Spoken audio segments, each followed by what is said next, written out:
case 251-401-132. Welcome back, everybody, from lunch. Counsel, where are we at? Judge, the state is prepared to rest. I don't know if we need to do that in front of the jury or if you're happy to just hear it from us now, and then we can take a motion if Scott has one for a directed verdict and handle that issue.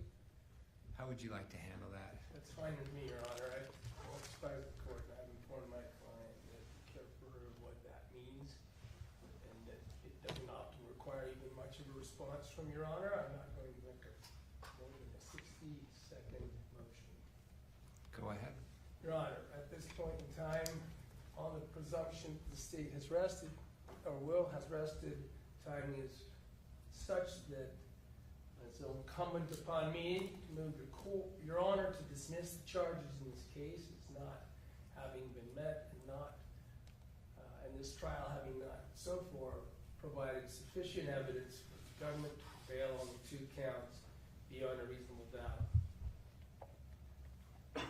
And on the standard of no reasonable jury could reach the verdict of guilty on the evidence before the court.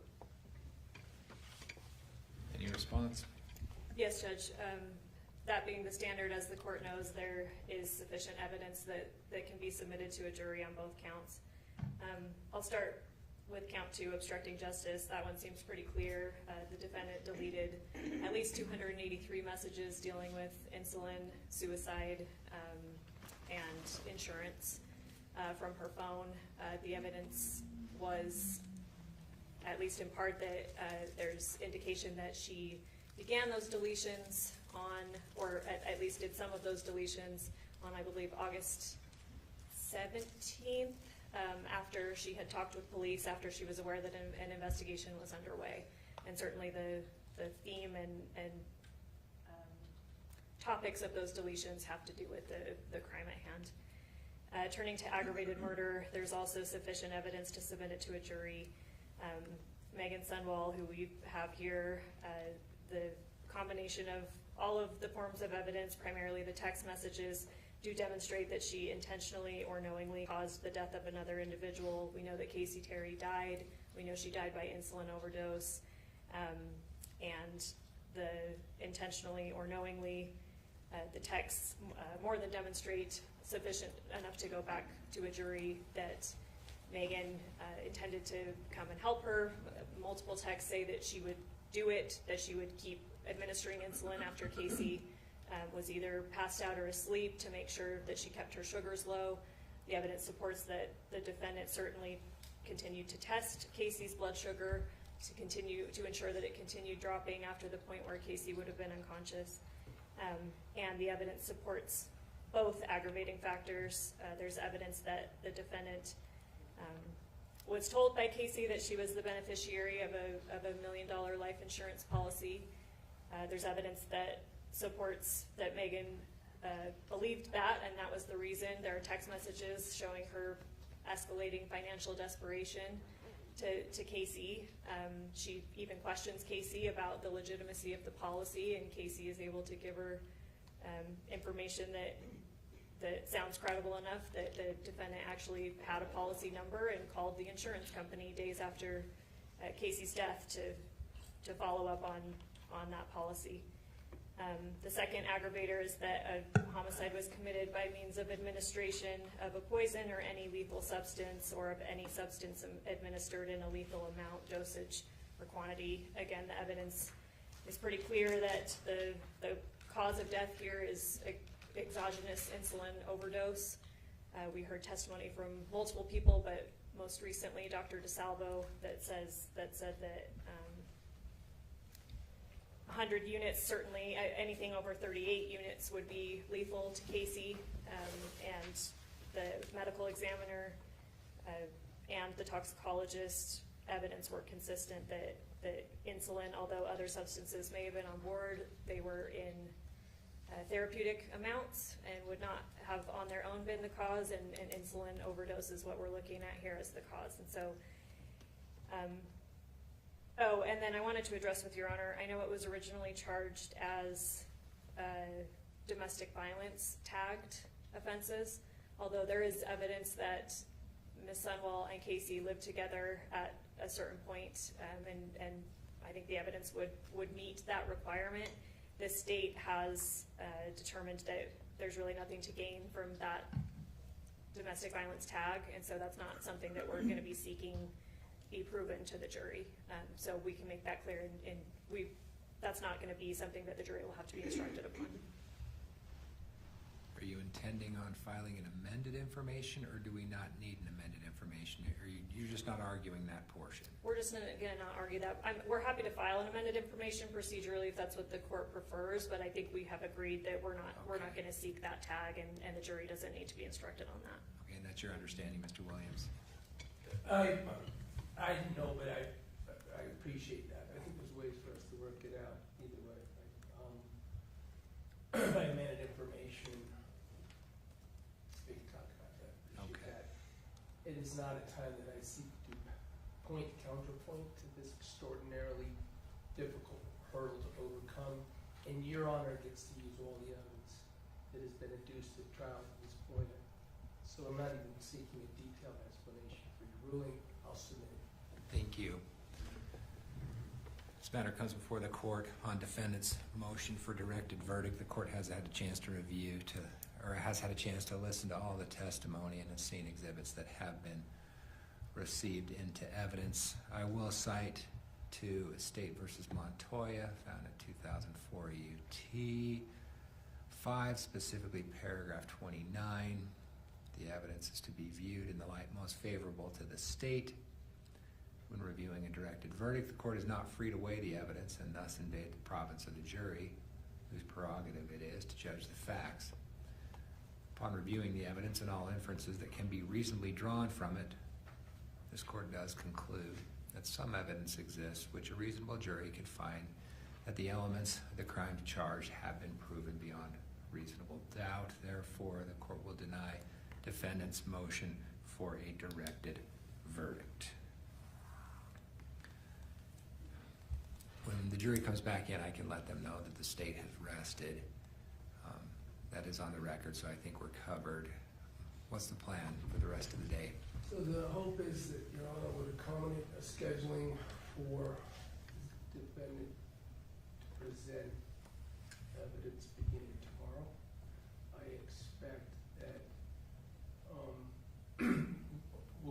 I expect that we would be completely finished with that by the end of the day, even sufficiently advanced the end of the day for the state to determine whether they think there's rebuttal.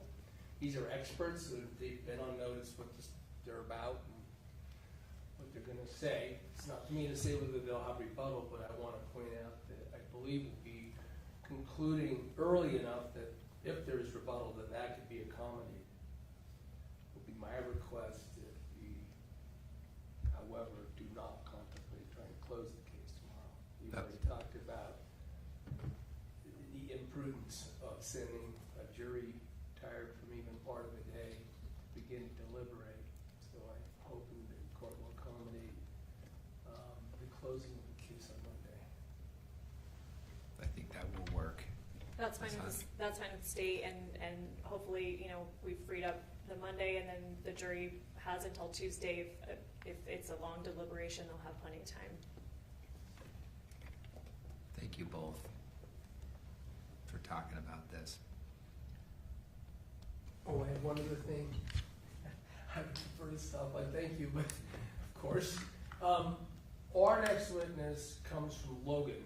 Is the court and everybody comfortable giving him an extra half an hour and starting at 9 tomorrow? Of course. Thank you. Yeah, we can start at 9.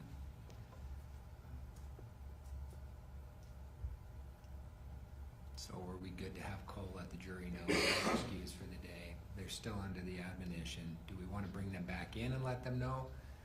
Would either of you prefer that, or are you okay with Cole going, telling them they're excused for the day and to come back at 9?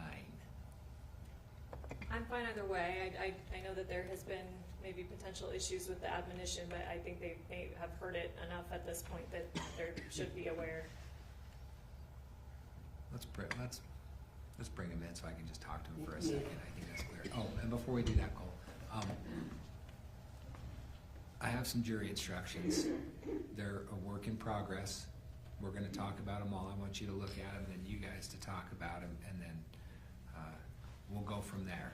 So there's multiple parts to them for various reasons, and some you might get, and some you might say, what is this? And that's okay. By no means are they final. They're proposals at this point in time. Two, we'll get those to you. Can you do that, Jalen? Can you email it to them?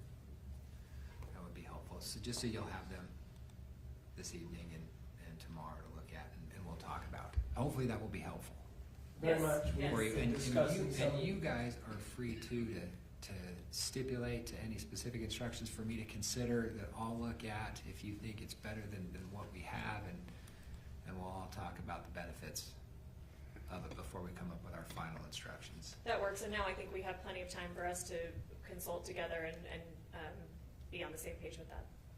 Wonderful. All right, let's bring the jury in, if just for a moment.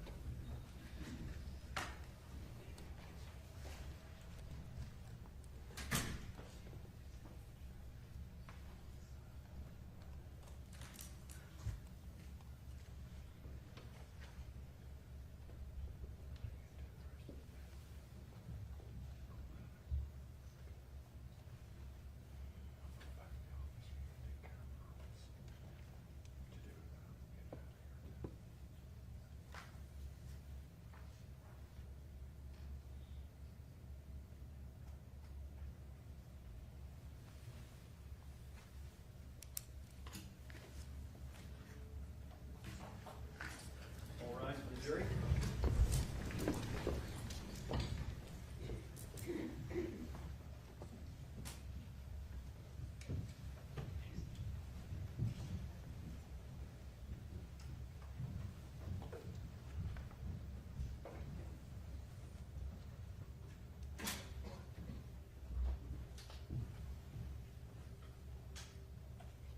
Please be seated.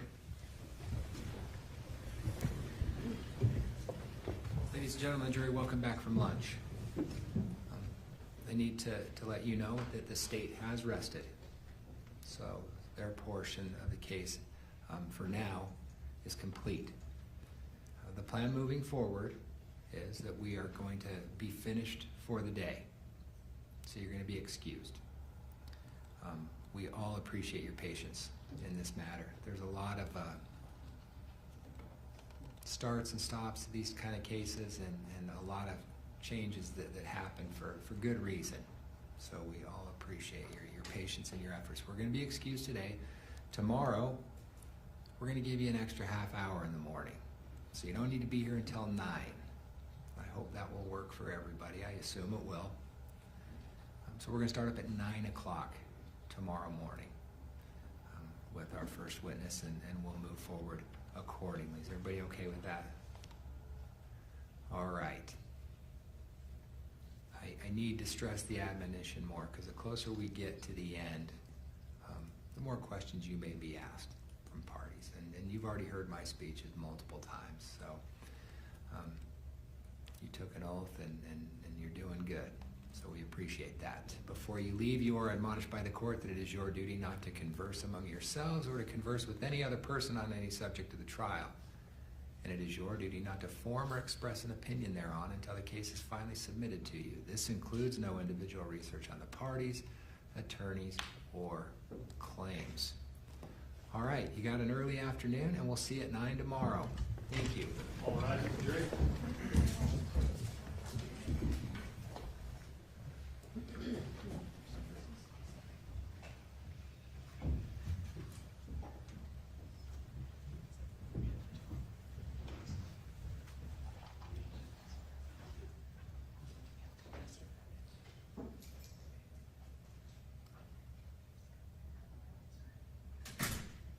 Please be seated. Counsel, anything else we need to cover? Not from the defense. Not for the state at this time. All right, everybody have a good afternoon. Be safe. Thank you. See you tomorrow morning.